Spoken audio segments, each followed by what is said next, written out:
So welcome everybody. This is our second live session for the Diversity, Inclusion, Equity, and Justice module. So welcome. Thanks all for being here. I'm really excited because we have a panel discussion with two of my favorite co-op researchers who've been doing really exciting stuff, and they're here in a short, quick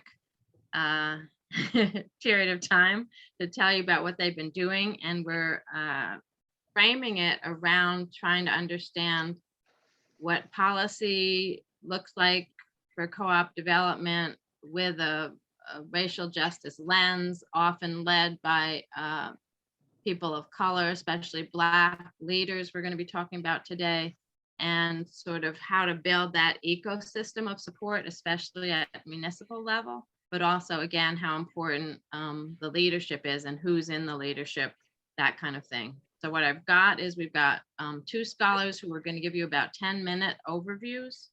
Then the three of us are going to chat with each other for a little bit, maybe another 10 minutes, and then the rest of the time will be discussion with you guys. So hopefully you all prepared some questions based on the readings and the topics, and of course from what you hear us talk about. And we'll take it away from there. At the end, I'll probably give a few announcements about the rest of the module, but let's just get right into the panel. So the first up is Johanna Bachman at George Mason University. Sorry, I knew I was going to mess the No, whole thing up. That's okay. I told them they have to introduce themselves. At George Mason.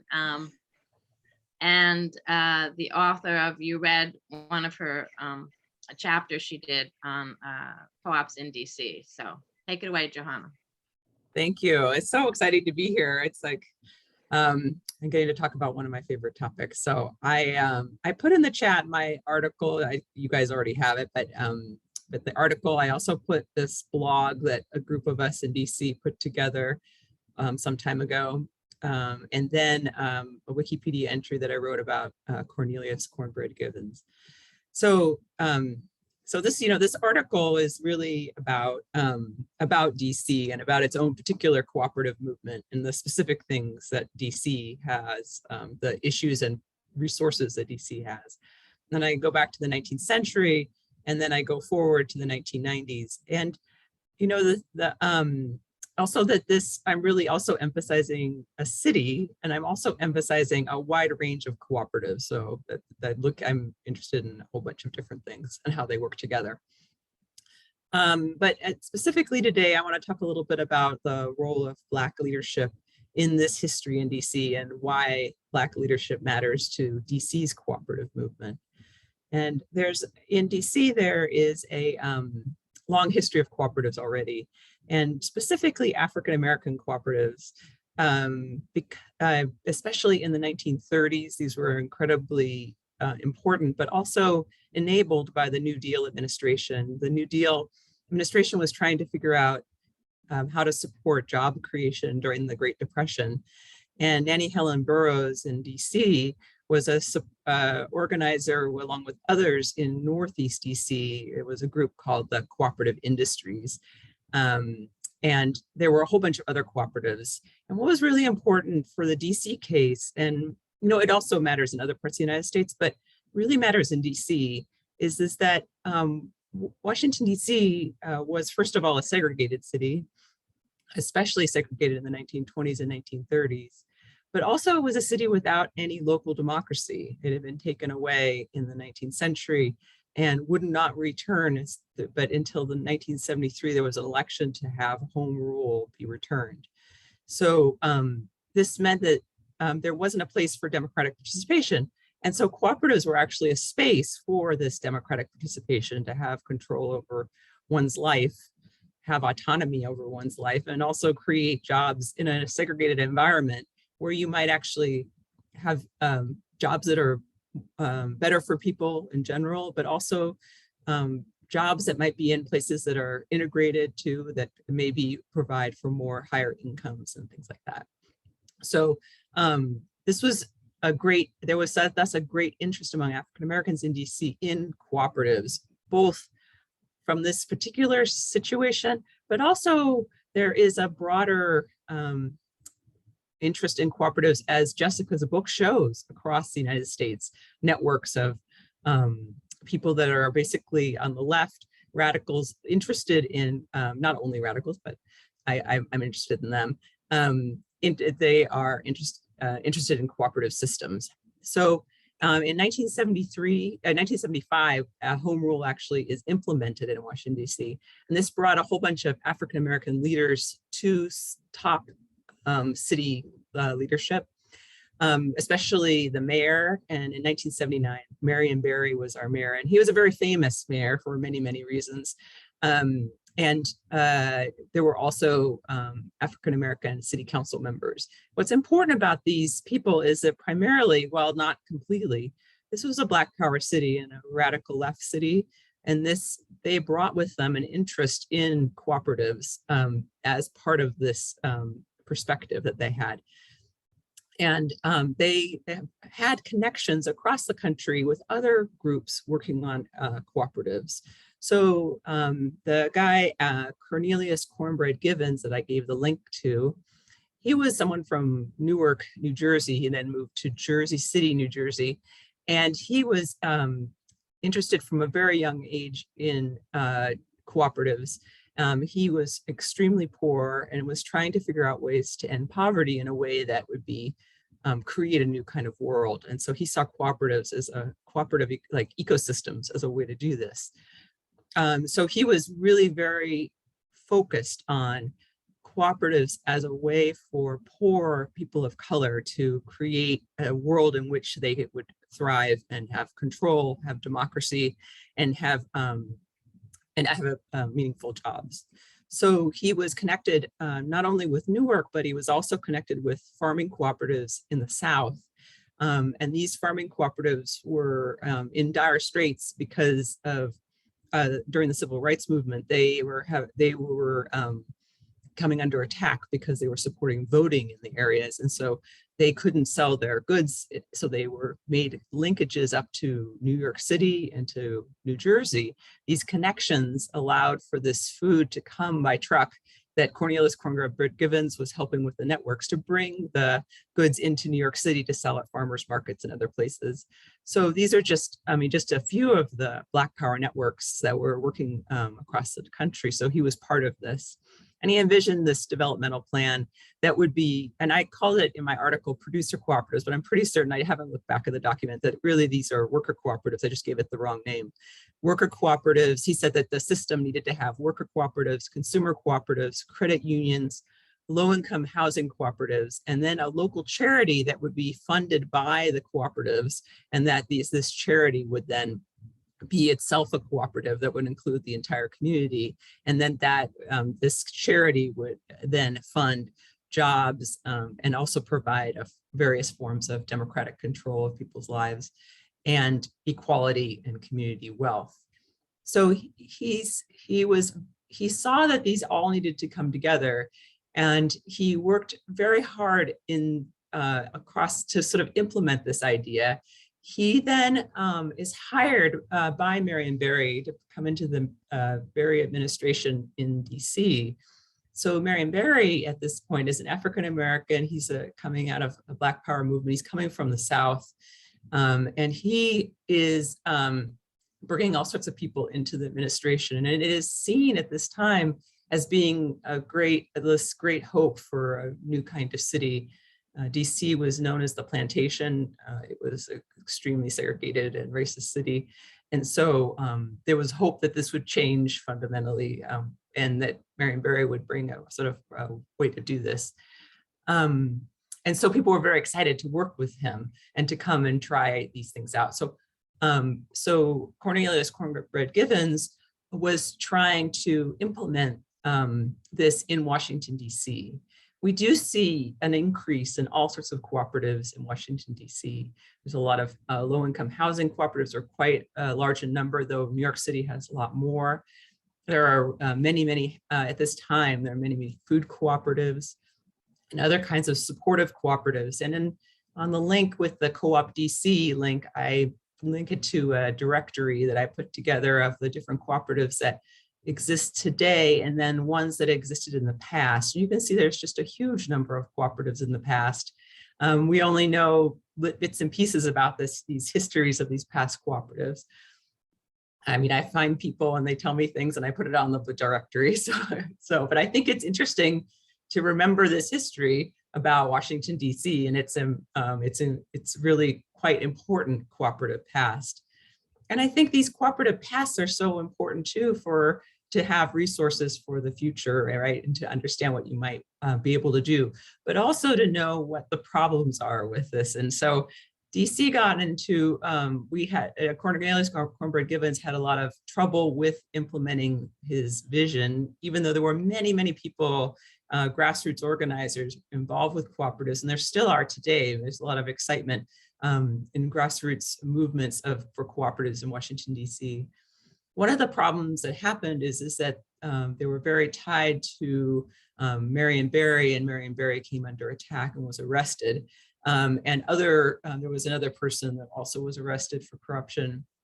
And being tied to these people caused them, the cooperative movement to be seen in sort of a corrupt element or something like that. And it really was hard on Cornelius Cornbread Givens, even though he was never accused of anything. So this kind of mayoral support can be problematic if the mayor gets into trouble. The second issue too that I think is important is that, on the one hand, in places where, in times when the situation is very, very bad, like the 1970s recession or 2008 recession, these are very difficult times. They make it very difficult to do things, but they're also enabling times because things are falling apart. The Great Depression was an experiment in large-scale cooperatives and things like that. So at this time, when they were trying to implement this cooperative, there was a huge cuts in municipal spending. And so this meant that the cooperatives also were losing funding. And so this was part of an international shift in the international political economy for cities. And so this rise of neoliberalism stuff and the cutting of city budgets made it incredibly hard for cooperatives to succeed.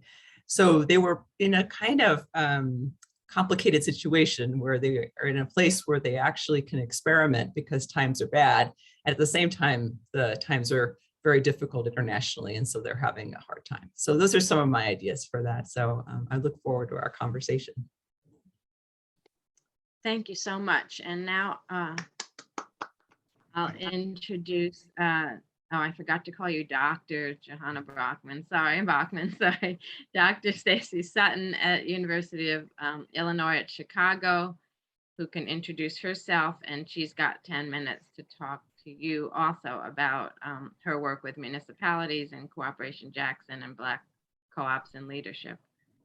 Great, thank you, Jessica, and thank you all. I'm thrilled to be here. I am an associate professor of urban planning and policy at UIC, University of Illinois, Chicago, where I focus on economic democracy, worker-owned cooperatives, the solidarity economy, and some other things.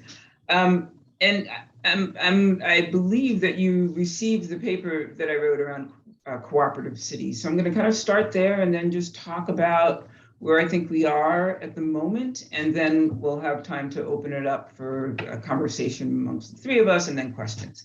So what I'll say about that paper is it was motivated by exactly what Johanna said. It was a moment post the Great Recession where, folks, particularly Black, Latinx, Indigenous, and other marginalized groups, were not able to get a foothold to kind of move into the middle class at the same time that post the Great Recession, we saw, historical growth, right? Economic growth for many folks. And so I was particularly interested in understanding the role of this model, the model meaning worker-owned cooperatives, economic democracy, and how municipalities are supporting cooperatives, right? And particularly supporting them in a way that is embedding them in community and society such that they could have longevity.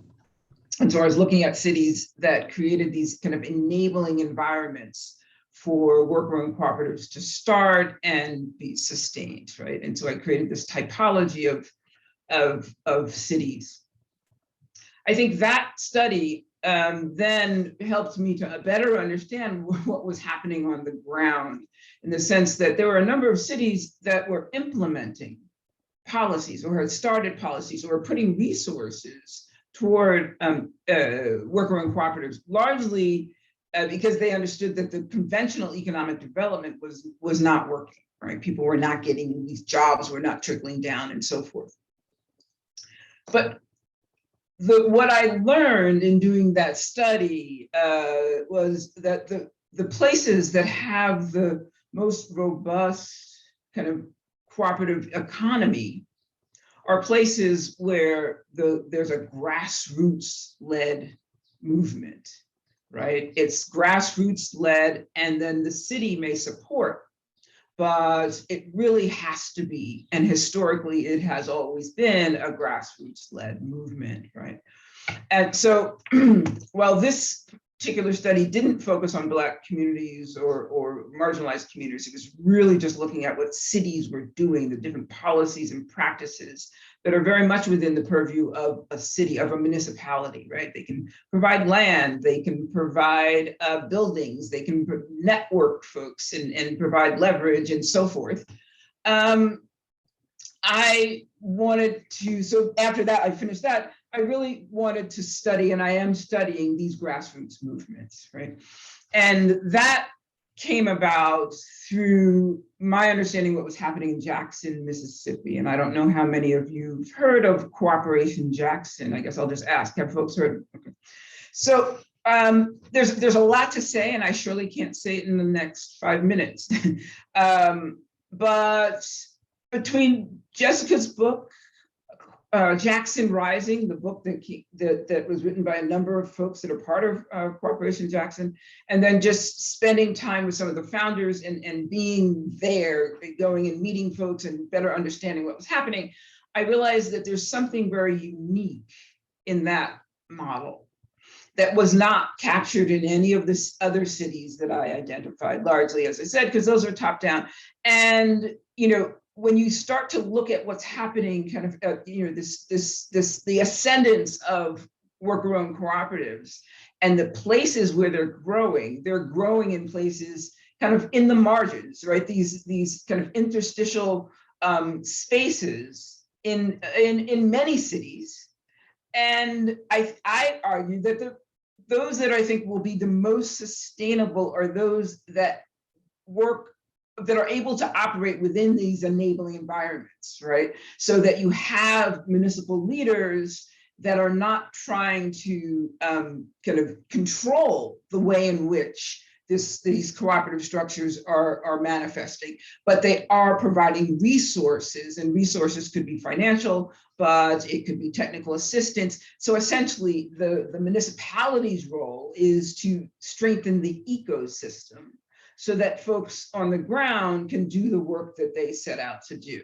Now, that is very much what we thought we would see in Jackson, right? We have the first Lumumba, the mayor, who was aligned with the folks that were the founders of Cooperation Jackson.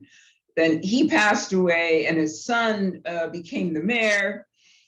There was surely some discord amongst the Cooperation Jackson and the administration, but there wasn't so much that it was hostile toward the vision. The vision of Cooperation Jackson is a long-standing vision, a vision that came out of the 1970s, a vision that actually started in Detroit with the, what was it, NAPO, the National African People's Organization. And many of the people that were part of that then started MXG, which is Malcolm X Grassroots Movement, which is a national organization. And in those conversations, they said, well, we need to find land, and Mississippi became the right place for a set of reasons. It's kind of under the radar as the lowest income state in the country. People just assume, and there's a rich history of kind of Black liberatory history that gets located there. And so that's this Genesis story in which, if I were you, I wouldn't repeat it because I've left out so much that people would be like, really, that's what you're bringing? So, but that's important. Even the little kernels that I offer, it's important because it reveals this legacy. And so there's a legacy that gets located in place. The superstructure, which we would call the administration, isn't hostile. They may not have been as supportive as the first Lumumba we imagined him to be, but it wasn't hostile towards him. So what Cooperation Jackson is an umbrella organization. It's not one thing, right? And that to me is exactly where my new study is going, because this umbrella organization is essentially an ecosystem. They do co-op development, they have a land strategy, they have a co-op housing strategy, they have urban farming, they have community land trusts. They're doing a lot of things now with, again, their eye toward maintaining affordable spaces and self-determination for folks in West Jackson, Mississippi. They're also networking with other cooperative formations across the country, from Cooperation Humboldt to these cooperators in Vermont, surely the whole kind of southern region. And I would argue that is the model. That is the kind of leadership that we need, such that this movement doesn't recede in the way that it has historically. Jessica's book tells us very clearly that we've had these peaks and troughs, right? And usually they're countercyclical. When the economy's down, we see a rise in cooperatives. So then the question is, how do we sustain that? How do we sustain it and continue, allow it to grow? And I think what's different at this particular moment is the ecosystem, right? And the fact that some municipalities are investing in ecosystems. The term that's getting used currently is community wealth building. And Chicago just put $15 million into community wealth building to support worker-owned cooperatives, housing cooperatives, community land trusts, and this other thing that I'm hoping they don't actually fund, but let's just move on. The point being, that's a lot of money for this work, right? And if we leverage it correctly, such that we're really working with the city so that they don't have full control over that, but really there's a group of us that are advising the city in terms of how, what needs to happen to strengthen the ecosystem in Chicago and support worker and cooperatives in Black and Latinx communities on the south and west side of the city.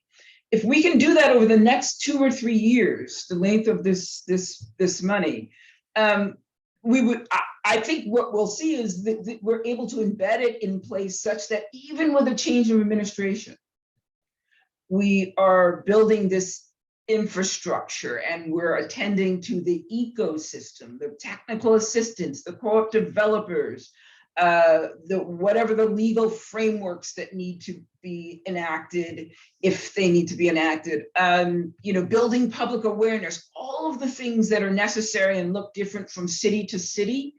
But once you've really built those entities in place and embedded them in place, that it's an empirical question, because we just haven't had that before. So we don't know if that will be the landscape of things that allow worker cooperatives to sustain even as the economy picks up. I mean, that is indeed the model that Cooperation Jackson is using. And I'll just end by saying this. Another way of thinking about it, and which I kind of say again and again to folks, is we really need to focus on this fight-build framework.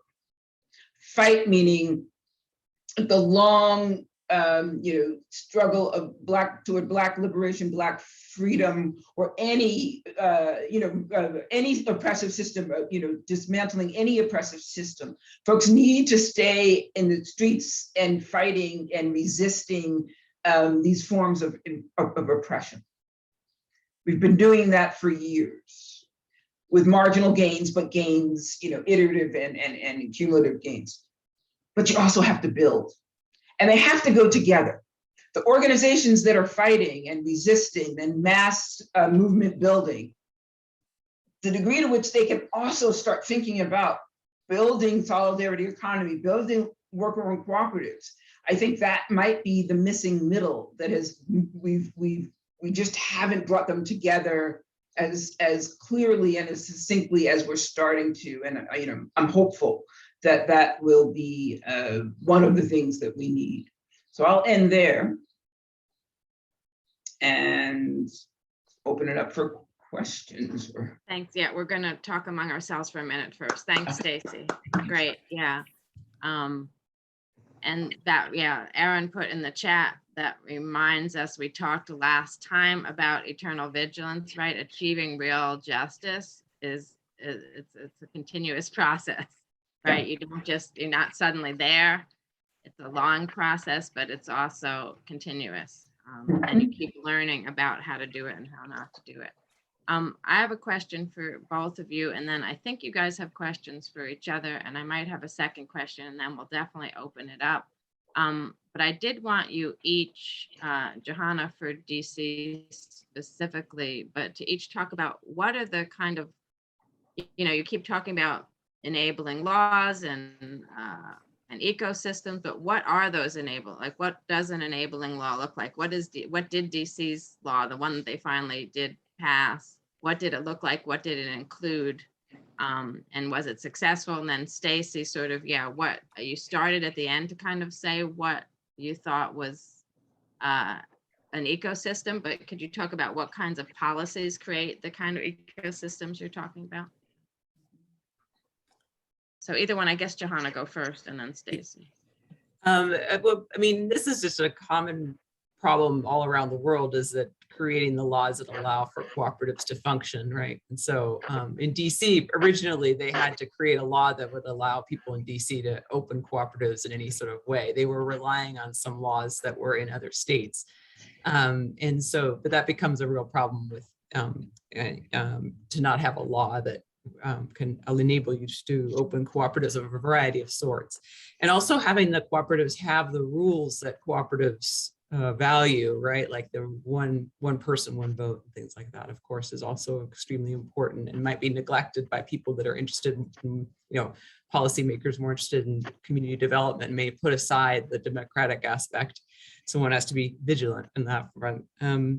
But also that out of the, in Washington, DC, the mayor implemented a commission for cooperative economic development. And so that was associated with the mayor's office. So that commission was working on things. I don't know if I actually am not certain about the laws that they created. I may have just forgotten any laws that were created, but he was supporting this out of the mayor's office. So that's important to recognize too.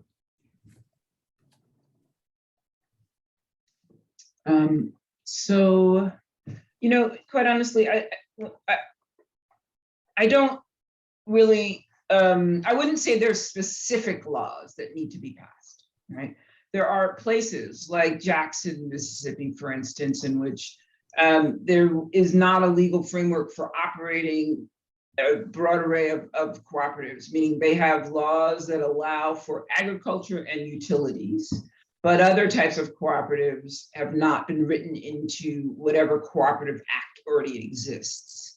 Most states in the United States have some cooperative act, largely attached to producer cooperatives, agriculture, or the utilities, right?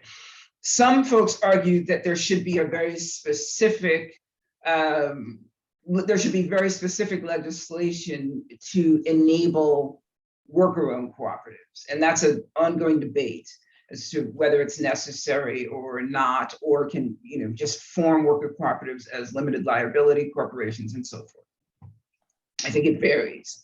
But when I speak about the ecosystem, it's not necessarily the legal frameworks, but the entire kind of logic that allows worker cooperatives to thrive.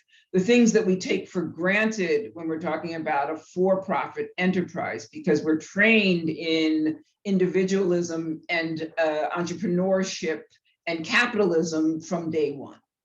So that is from the building skills in terms of democratic governance, non-extractive financing mechanisms, right? There's definitely been a growth in those entities like seed commons and others, so that one, you can't easily get a loan from a bank, but now there's non-extractive finance available. Technical assistance. If we all wanted to start a co-op and we had an idea for a business, do we know who amongst us knows how to do the feasibility study and to really understand, what the break-even points and so forth. Other types of business supports. So then it becomes, in terms of policy, there are benefits to, tax policies, tax codes. The IRS is, for a number of reasons, the tax laws, corporate tax law benefits capitalist enterprises, right? So things would need to change for collectively owned cooperatives to have certain protections. And in some places that's the case, but I don't, quite honestly, I just don't know. Perhaps you do, Jessica, nationally, what that looks at the moment. And advocacy, right? So we have some legislation at the federal level that within SBA, Small Business Administration, that is at least acknowledging cooperatives and worker-owned cooperatives.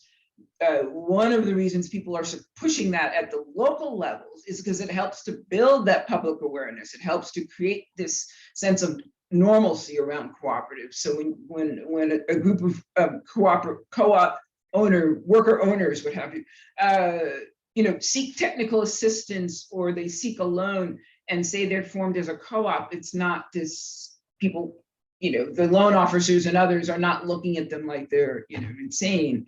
So it's not so much one policy that needs to be enacted. It's really looking at what are the inhibitors in a particular place. Are there sufficient workarounds? Should we create something new? In Illinois, we created something new, right? And the only other place that has this particular policy is in California. And it's the Illinois Limited Worker Cooperative Act or something like that. I don't think that's exactly it, but it is explicitly for worker cooperatives. And so rather than forming as an S Corp or B Corp or an LLC, you can now establish a worker cooperative in Illinois with this within this structure, and there are some benefits to doing that. But again, it's a debated question. Great, thanks. And yeah, I think you pretty much covered what I was thinking of, but I know there's been movements that we need, especially at the federal level in the US. A lot of other countries, most other countries do much better than we do. But our stuff right now is very much statewide, state by state. And as you said, we don't have a lot of good regulations about co-op specifically and co-op, what it means to be a democratic enterprise, that kind of thing. So I was just hoping you guys did exactly what you did. Just give us a little bit more detail about that. I do want to get to student questions, but I know there was a couple of questions you each had for each other. Stacy, did you want to ask us something? I have something. Okay, good, thanks. Okay. So yeah, because Stacy, I was just, I've been noticing in the DC environment that we have a lot of consultants that are outside of the grassroots movements, and I see them having kind of a disconnect, this sort of professional consultant groups. Yeah, so that is my fear. And I don't know when to fully express that as a fear or say, oh, well, this is an opportunity, in the sense that it's important to build public awareness. More people need to understand cooperatives and see them as both legitimate and the opportunities that they present and an alternative to the conventional capitalist model. Absolutely important. But the degree to which it is it becomes a kind of a fad, or gets co-opted. Co-ops get co-opted by the consultants and those who know very little about cooperatives, but yet say they do co-op development, and or they're starting a co-op that really isn't a co-op. That actually weakens the movement. So this is a conversation that happens a lot within, at least within the grassroots work that I do here in Chicago. And we don't know the right balance, but you kind of know folks who will show up at certain meetings and you've never seen them in any space ever before. But at the same time, people can learn and actually really authentically want to start co-ops. And really believe in democratic governance and believe in the principles, but it's tricky. It's tricky. Right. Yeah. And I see LaDonna. I was just going to add. Oh shoot! Did I forget what I was going to add? I did. So I'll try to think about what I was going to say. The consultants, professional consultants. Oh yeah, P2P. So yeah, one of my groups, Grassroots Economic Organizing.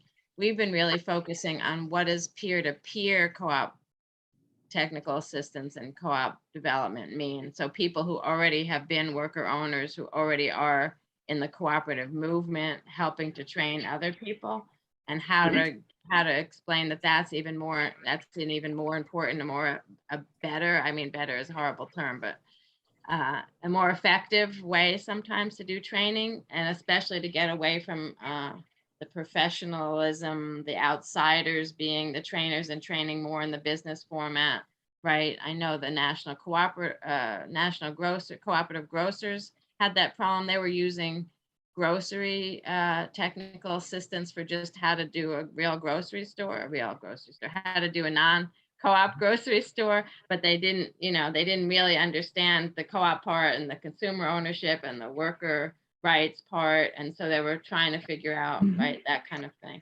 So I think there are ways we need to be thinking more about that, and people who really know what they're talking about as being seen as the experts in these areas. Go ahead, LaDonna. Welcome. Hi, everybody. Thanks for the panel discussion. It was really insightful. I have a question around the international principles and Pan-Africanism. Have you seen in any of the models, one, how they use the international principles, and have they created any relationships beyond the United States with other African cooperators around the African diaspora? I guess is fine with me. I'm also thinking of this as like a protective factor, so that it's not just so US centric and we deal so deeply down, but that we build this universal network. It sounds like I'm breaking up, so I'm going to stop talking if you can't hear me. But that's the extent of my question. Okay, yeah, I can just say a couple of things. So, in terms of Pan-Africanism, in terms of the international, the principles, the people refer to Rochdale principles that are adopted in the US and essentially globally, right? And in terms of the Pan-Africanism, and I can speak to it in terms of what it looked like historically in Ghana, and then it's definitely, it's a broader movement. And so co-ops were and continue to be an important element there. I was in Ghana 2 years ago and meeting with folks that were working on co-ops, and they too adopted the Rochdale principles and added additional principles to their bylaws and so forth. So I don't see them as incongruent. Some people don't want to identify or use the term Rochdale principles because there's, the indigeneity of cooperation and solidarity within African-centered communities is actually precedes the Rochdale principles. So some folks don't, but the elements of those 7 and more they have a long lineage in Pan-African movements and just African-centered work, cooperative economics for centuries. Jessica, that was in Jessica's book to some degree. Do you want to add to that, Jessica? Yeah, I actually didn't cover it as much as I'd wanted to. I thought I would have a whole long section about kind of the indigenous African roots and early African civilizations notions of cooperatives and how it connected. It turned out to be more difficult and time consuming. And then I had to cut the book in order to get it published. So it was because it was an unfinished part, right? It got in the chopping block. But I think, and I've been trying to argue that if we do look closely, right, we can see there's lots of connections. I also started to do some connections with First Nations in Canada and even African American co-ops in terms of having the same basis in culture, philosophical, cultural, spiritual notions of collectivism and what wisdom was and what democracy really meant, that kind of thing. So I think, I don't say Rochdale principles at all anymore. I just say the international cooperative principles. And I know some groups, like some of the worker co-ops, use more of the Mondragon principles that talk more about worker sovereignty. Some co-op, when I was with the Southern Reparations loan funds, we actually created a nuanced version of the international principles where we tried to connect it a little bit more to cultural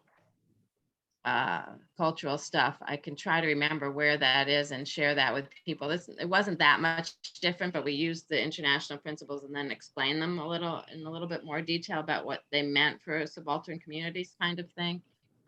So I don't know if that totally answers your question, LaDonna, but that's the kind of work we've done, and to show, right, that it's not just the European notions, right, of cooperatives that we all kind of follow and live by and operate under.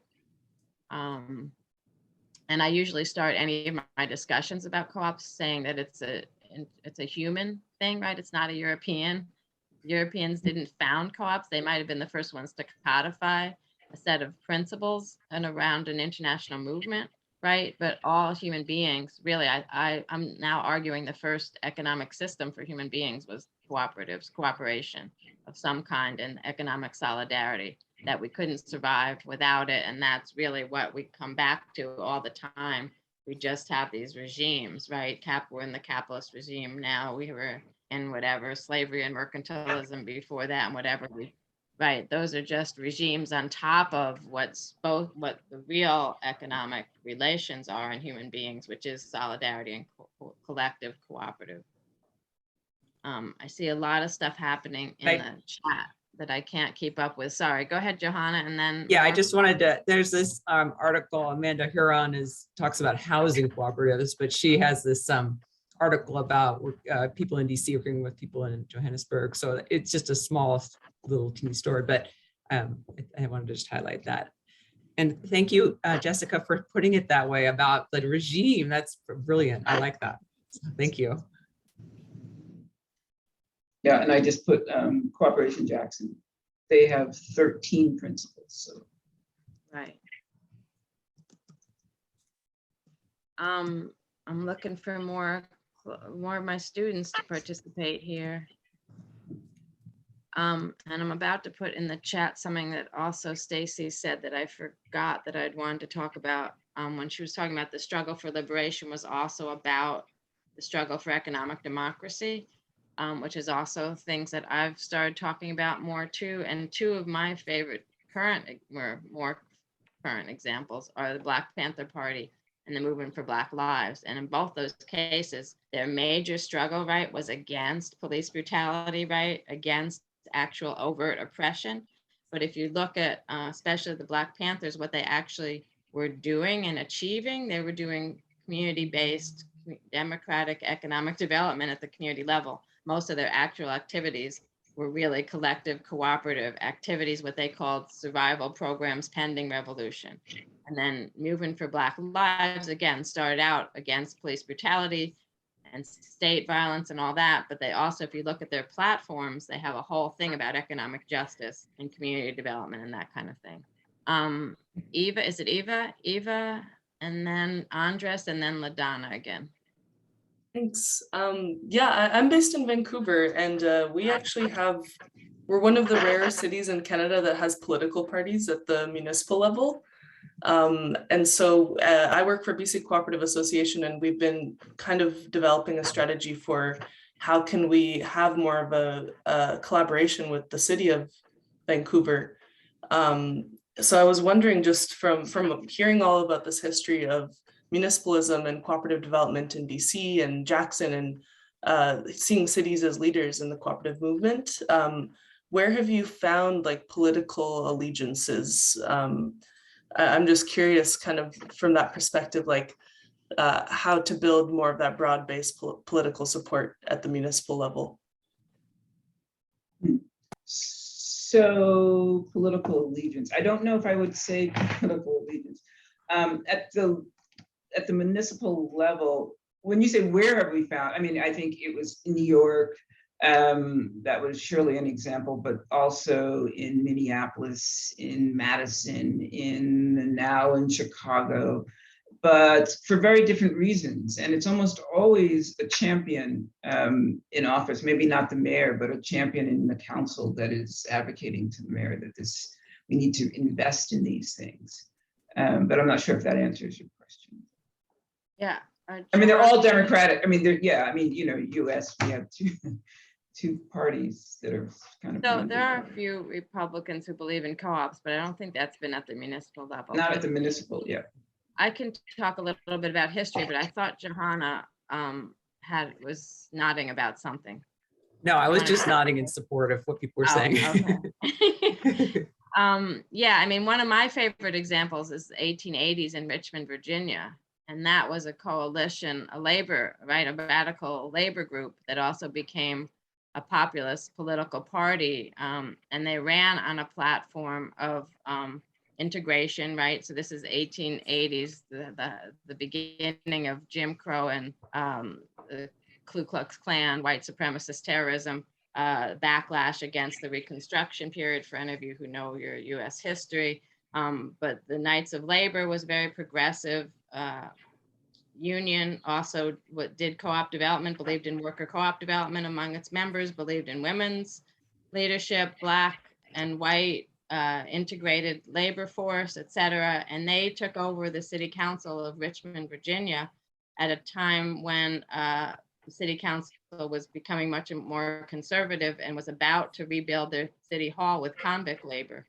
And they said, not on our watch. They ran their candidates, they won the majority of the candidates, and they built the city hall with union labor, Black and white integrated labor, women in the labor force, and using worker co-ops that the union had created to do some of the construction stuff. So a really interesting, fantastic collaboration during one of our most repressive times in US history. So it gives me hope that we can do those kinds of coalitions again. You know, we're back into a very repressive time right now. So that one, as I said, if they can do it in the 1880s, they can do it. But I don't want to talk too much because we're running out of time. Let Andres go with his question. And then we've got LaDonna has a second question. Yeah, this is a great space. Thank you so much, Stacy and Dr. Sutton and Dr. Bachman, I should say, for your contributions. And I guess my question is mostly around funding for this work and where you've seen that coming from. I understand that this is a process of like community organizing primarily, and then like as municipalities are more or less favorable, funding can come from there, but just how you see this, given that we exist in a capitalist system, how we create livelihoods around building these communities. Yeah. So I just dropped in the chat Seed Commons, and it's not the only non-extractive finance mechanism out there, but it's a very interesting model in which they have, it's a confederated model in which there's a national, but then there are branches across the country. You can, not branches like a bank branch, but cooperators that are interested in that have adopted the Seed Commons model and are trying to get funds to new worker cooperatives, and they focus exclusively on worker cooperatives. And I think they're doing a really interesting job at not just providing capital, but providing technical assistance and not needing to kind of collateralize the loan anything more than what you're asking for. I mean, I think it's a really interesting model. So there are others that are doing that, and I think just the fact that we have this and it's grown. If you look at the map that's on that website, you see, well, you didn't know what it was, but it has grown. So I think and there are a number of other small funds. There's one here in Chicago, the New Economy Coalition has a fund for the Black Solidarity Economy Fund. And then there's another fund. So small funds are emerging kind of locally to fund local work. So, yeah. Yeah, in the DC case, I can't speak about the specific funding, except that the earlier 1930s was the New Deal funding that was available, especially for job creation. And I assume that some of this funding, came through the mayor's office, but also this idea of the CDCs, maybe we're doing some of this too. I'm not totally certain. So the community development corporations, which are, kind of problematic institutions. Yeah, I mean, funding is still an issue, but I think, right, the Seed Commons model is exciting everybody. There's also, what's it called, Shared Capital out of Minneapolis, which, and then I just heard that and sorry, I know this is very US centric. I'm sorry about that, all of you, but it's really what I know the best. So I wanted to at least give you an example of the US, and you could be thinking about how it relates to where else, or any of you can jump in and let us know what's happening in your sphere. The last thing I was thinking of, the Cooperative Fund of New England, I believe, is becoming a worker co-op. I'm not sure if they're doing total non-extractive funding, but they're working with some other funding. And then there's a lot of more local stuff, right? And there's a growing number of progressive funders. So philanthropy is also getting in there. Right. Yeah. Now is actually a good time, especially for diversity in co-ops, right? They're putting a lot of money into, not a lot, but more money than usual. Yeah, right. Trying to support co-ops that are diverse, or that, need more racial justice, or that are run by people of color, that kind of thing. We just have 5 minutes left. I see Cammie's hand too. LaDonna, if you got a quick question, and then Cammie, and then, I don't know, are we allowed to stay over 5 minutes? I don't know if my guests can, but I can stay for 5 more minutes if we need. Go ahead, LaDonna. Yeah, I'll be real quick. One of the things I'm thinking about is the homework that we just had, which is around, the tenets of diversity, equity, inclusion, and justice. How have you all seen DEIJ work become implemented in these cooperatives that are Black-led? Generally, we focus on, or at least I do in my DEIJ work, is on white-led co-ops and getting them to do different things differently. But these are emerging cooperatives. So how are they incorporating DEIJ into their cooperatives? How have you seen it happen? That's an interesting question. Yeah, great question. I actually had a reserved question, which was going to be about some of the, especially in Black communities, some of the leadership is problematic. And yet, like Marion Barry, right, he did fabulous stuff with co-ops, but he's a very problematic leader as far as I'm concerned. But anyway, I don't know, Stacy or Johanna. Yeah, I mean, I think there are two different ways. One, as I think we've already said, the funds are coming through diversity, equity, and inclusion. In Chicago specifically, the mayor's office for racial equity and economic justice is the office that's kind of shepherding the community wealth building. And then there's definitely a set of conversations and actions around Black-centered, Black-led, or Latinx-centered, Latinx-led initiatives. So, but if you're asking the question, if they're largely Black, how are they diversifying beyond that? I don't know. I don't know, and that hasn't really come up. But there is definitely a tension in not just the numbers, but leadership. Even though it's supposed to be flat, who are they centering in terms of the work, and who are sitting at the table in terms of decision makers? Right, and I think the other thing to say is some are trying to be, trying to do anti-racism. Some aren't even worrying about anti-racism at this point. But there is a group like Aorta Aorta, yeah. they stand for, but they do help any group. It doesn't have to be a subaltern group to be more anti-oppression, right? And strategies for that. What I'm learning is it's really all co-ops, whether you're predominantly a group of color or not, have to really learn conflict resolution, learn how to be anti-racist, right? Because there's so much internalized oppression, internalized racism that we all suffer under, right? We realize that with women's leadership too, right? Sometimes there's internalized patriarchy that women Mhm. show. And so I think we're learning that everybody has to kind of focus, think about those things and focus on them. Cammie, I see you took your hand down. Does that mean you left? Oh gosh, did we lose Cammie? I have a student in 1 minute, so I'll just hop off. But I guess maybe if you guys stay on and can talk about this, I was curious to know if you heard of any organizing in the space, like co-op organizing led by trans and queer folks. And I think particularly like Black trans women. I think I'd be curious to know if you know of any formal organizing or informal cooperative organizing. 'Cause I know there's been a lot of grassroots mutual aid work in the trans community, but Great question. the recording. Stacy, were you? Yeah, I'm trying to think. I don't know specific. I mean, so because it's a lot of it has been mutual aid. There's a group here. Well, no, I don't think about co-ops though. So I'd have to think about that.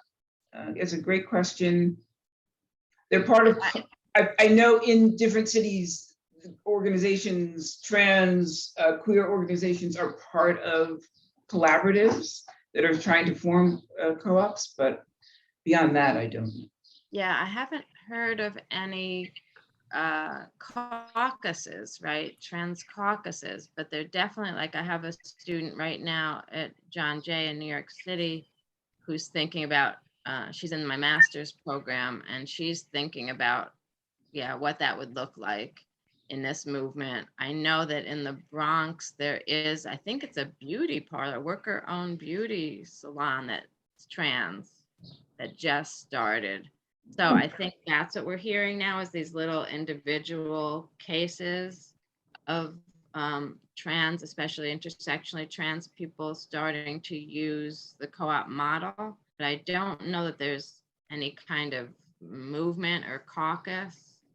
But I think to me, it lends itself, the model lends itself well to that group, but I just don't know how organized or vocal that group has become yet. And I see Erin put something up there to help us out. Yeah, but these are exactly the kinds of, what do you call it? The ways to extend this kind of a conversation. And especially for our class, right? I know the class isn't supposed to be just about racial justice. But as I said in the first class, it is my focus. But I think this helps us to think, right, how you can use these broader. And we've always argued, right, in Black studies and stuff, that if you study the most marginalized people and work on solutions for the most marginalized, it addresses a lot of other issues of oppression and marginality and whatever. Of course, now we're realizing that it's not just Black people or Black women or Black men who are the most marginalized, but intersectionally marginalized people and things like that. But I think it's still, right, it still holds that the more you can figure out policies and solutions to the most marginalized, the most vulnerable, the most hurt people, it all trickles up, it helps everybody. And I think that's how we have to look at all these things. But I know we're out of time. I was just going to say, and I see John, I'm going to call on you in 1 second. I just wanted to say before everybody leaves from the class, I am trying to use the chat more because I realize we don't have enough time for dialogue in this class. So I am putting some ideas, some feedback on the worksheets. I'm giving you individual feedback, but also feedback in the chat and feedback from when we do meet. And don't forget Wednesday, if you want to talk to me one-on-one, I do have office hours at this time. And thanks everybody who came. Thanks. Let's give a thanks to the panel. Thank you. And then go ahead, John. Sure, my question, thank you so much. This was excellent. My question was around the tension you're describing, Jessica. So where you've seen positive tension where these different stakeholders and historically marginalized communities have come together to advance multiple causes with the cooperative model, and where you've also seen the tension be negative because the sides, for whatever reasons, couldn't get along, whether it was agreeing on a particular definition of DIEJ or because of historical tension between different marginalized communities. Like, what are some examples of good tension transforming the movement or beginning the transformation where there's this negative tension where we can't get stuff done and can't cooperate? Wow, that's a great question. Not one to answer on the fly. I don't know if we still have my panelists. I don't know if they can think of something while I'm trying to think of something. Yeah, I'm trying. Well, I guess maybe I'm not fully clear of the question. I mean, so they're, quite honestly, I don't know of examples of organizations that have, there's been a dismantling of the org because of tension per se, but I'd have to think about that a little bit more. Yeah, so I can, sorry about that noise. I don't know if you heard it, but there was a sonic boom. I just went past me, sorry. And another one, I don't know, can you guys hear this? I heard something, I don't know. Okay, yeah, it's one of those, oh God, what are those called? I used to know the name of them, like those supersonic planes. Oh yeah, Stealth, those stealth, not a stealth, yeah, but whatever, yeah, whatever. anyway. Sorry, I think they're gone now. So yeah, I was gonna say there have been some tensions. I know there was a co-op that I tried to cover in Minneapolis. Someone sent me some newsletter stuff and it showed huge tensions between the Black and white members, or maybe it was the white members and the Black workforce and neighborhood. And so that co-op actually did go under because they couldn't figure out how to get people talking, how to address the conflict in a healthy way, and that kind of thing. There was a co-op in, and that I think all these actually were food co-ops, to tell you the honest truth, yeah, consumer food definitely. co-op. There was a consumer Black-owned food co-op in Harlem in the 70s. They ended up with a problem with their workers who thought they were going to be, or thought they were union members, and the co-op members misunderstood the co-op mandate and thought that the co-op, because the co-op model meant that you couldn't have a union. And so there was this huge battle. It was actually, I think, in a New York Times article about it, and how the co-op was fighting with the union and the workers were either trying to unionize or in the union and fighting back. And the co-op was saying, oh, but we're a co-op, so we're not supposed to deal with union stuff anyway, or we don't need a union anyway. Sorry for the noise. It was fine until we lost time, right? So anyway, so I do think there's those kinds of, right? So there definitely are some racial tensions, and in some of my cases, the Black groups decide to start their own co-ops and not try to deal with integration, right? Just so they could not deal with the race stuff and just have their own co-ops. But then there's other, right, with the Harlem one was within among Black folks. So that one was more of a union and class issue, right? And worker issue, right? Because we know that not all, that's why Stacy and I are so excited about worker co-ops, because so many consumer co-ops don't actually incorporate worker rights, right? I think more of them do now, but they don't traditionally. So there's those kinds of tensions, right, between workers and other kinds of owners, or if the workers aren't the owners, right? So that's the fast way I could answer your question. If I think about it some more, in the course chat, I'll put some more thoughts in as the week goes by and I think about it some more. Yeah, that was but awesome. again, the biggest issue to me is people who don't understand conflict transformation and how to use that in a democratic organization.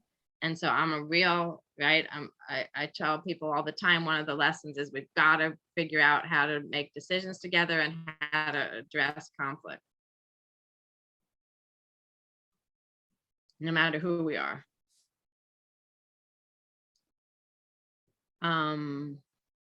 yeah, so I think we're done. Thanks for those who were able to stay longer. Thanks again to my partners here. Great scholars. You should read anything and everything they write.